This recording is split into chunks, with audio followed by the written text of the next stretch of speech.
And joining us is the author of, count 'em, 13 New York Times bestsellers. She's also a columnist for The Hill, in addition to AnnCoulter.com. Please welcome Ann Coulter to the program. Ann, how are you?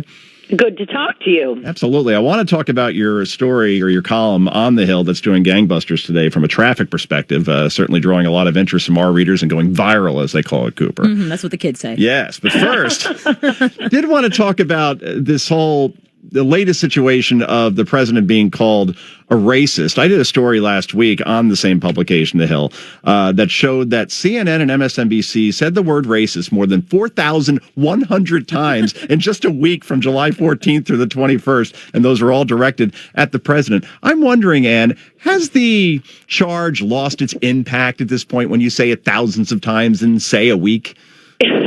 I believe that's what's known as a rhetorical question. I believe you're right, yes. So how do you see this whole thing, though? I mean, as far as him criticizing Elijah Cummings' district, calls it rat-infested. PBS literally did a documentary last year on the rat problem in Baltimore. Right. So how does this become a racist thing? I'm trying to square this, and I can't. No, you're right. I think liberals need to read the parable of the little boy who cried wolf. In fact, I think that's the reason. You know how even 5 years ago, you never heard the phrase white supremacist or white nationalist. I think liberals realized, okay, we've said racist, as Joe just said 4,000 times this week. We got to try something new to make it sound like, no, we're not just using the old charge that we say about everything. This is something all new, and it means something completely different. So I think that's why we're hearing about, white supremacy now.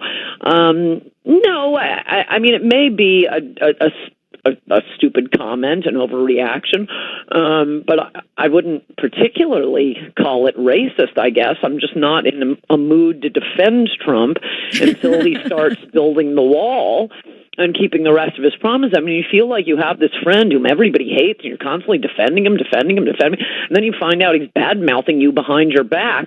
Wait a second, why am I always on the end of defending your tweets when I'm not even getting anything out of this relationship? Right. We're talking to Ann Coulter. I'm glad you brought up the wall, because today President Trump said that conditions in Baltimore are worse than they are at the border. But as you know, Congress has stopped him, even members of his own party. So now the Supreme Court has handed him $2.5 billion in military funds to build a wall. So does that change your perspective on his efforts around this? As I've said for a while, I'll change my mind when they break ground on the wall. The words, the tweets, the comments, the claims we're already building. Then build the wall, and then I'll know you're serious about building the wall. I mean, I just feel like he's an utterly implausible candidate. The reason people voted for someone who hadn't been a governor or a senator, and wasn't, particularly dazzling in his speech, it was because of this basket of issues he was allowing us to vote on. Finally, some candidate from one of the two parties would take America's side on trade, on immigration, on pointless foreign wars. And we're not, he hasn't started any new pointless foreign wars, but I believe we still have our best Americans dying in places like Afghanistan. How about bringing them home? We're mostly getting talk on the trade issue, not entirely, on a few things on trade, but not a lot that could be done, and we've gotten nothing. I mean, instead, we've gotten the reverse of everything he promised on immigration in many areas. Instead of a wall, he seems to have built an autobahn from Central America directly into the center of our country. So come on, get it done. We voted for a developer, not because he was a senator, not because had some political experience. It was because he said he'd build a wall, and he was a developer, so it seemed like he'd get it done. I mean, look at that golf course of his in Turnberry. There were all these programs on how, the locals, they were upset about their views being ruined. They didn't want the golf course there. There was some precious, bird nesting area or something. And, he sends the best people over and gets it done. And he got it done quickly. I really think we might be able to get this wall if we just allowed him to call it the Trump Wall and Golf Resort. And we're speaking with Ann Coulter. I'm curious, Ann, when you see the 25 Democrats running for president, when it comes down to it in 2020, let's say he does break ground on the wall, and obviously he won't have a heck of a lot of miles built, but he says, you know what, give me another 4 years and I'll complete this. You couldn't possibly vote for anybody on the other side, right? Would you just sit out, or what would the game plan be if there is breaking ground on the wall and obviously the economy is going the way it is? You'll support Trump, or because you're not one to stay silent either. So I'm curious which way you go with this. Actually, I have stayed kind of silent, as when McCain was running, other than saying he's gonna lose. You're right. And I started a webpage back then, Get Drunk and Vote for McCain.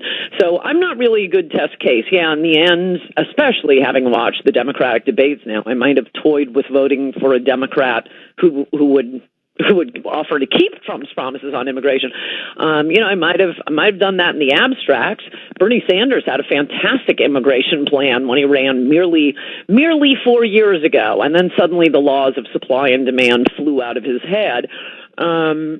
But in the end, yeah, I'll vote for the Republican. It didn't help McCain. It didn't help Romney. I do think, to be optimistic about Trump's reelection chances, let me put it that way, he's got to start the wall. He has to get something done. Yeah, build 50 miles of it. But he's got to do it, and he's got 16 months. I also think for those of us who care about these issues, this is our last 16 months, or whatever it is. I'm a girl, I can't do math. Until next November's election. These are the last months we have to try to get something out of this guy on his promises. I mean, second term, will there be more or less pressure on him to keep his promises? No pressure then. He won't be running for re-election. So I think it's important for conservatives like me, though they may not, many conservatives hate the Democrats enough that they hate hearing anything critical said about Trump. Now's our last chance to get it done and save the country.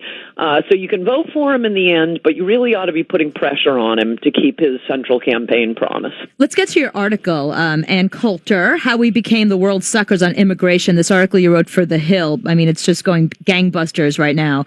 You bring up the whole concept in there of anchor babies, and I have a question for you about that. So, the idea of an anchor baby is the baby that's born here is a U.S. citizen, and they have to pay taxes their entire lives, even if they leave this country. So don't we want that? Don't we want somebody who's always going to be stuck having to give us their money regardless of where they live? In the abstract, yes. In actual fact, no, because by, quote, paying taxes, we're bringing in particularly illegal immigrants, or the poorest of the poor. They aren't paying taxes. When Marco Rubio would talk about how, his amnesty hinged on illegals paying taxes, what he meant was get a large check back from the government. They make little enough money, overwhelmingly, that what they're getting a tax credit back, the earned income tax credit, and that's what would have happened. That's what paying taxes means. We cut them a check. It has been true, but up until 1970, and this is what most people think of when they think of immigrants, our immigrants were better than us, as we should choose our immigrants. They were wealthier. They bought more houses. They contributed more in taxes. Post-1970 immigrants, look, some are lovely, some I love them, not holding it against them, but that is a whole different animal. And we'll have to leave it there, unfortunately. You could follow her at Ann Coulter on the Twitter, obviously AnnCoulter.com as well. That's her website. The author of 13 New York Times bestsellers, reader column on thehill.com today. Ann Coulter, thanks so much. Please do come back. Thank you, Ann. Good to talk to you both. Bye-bye.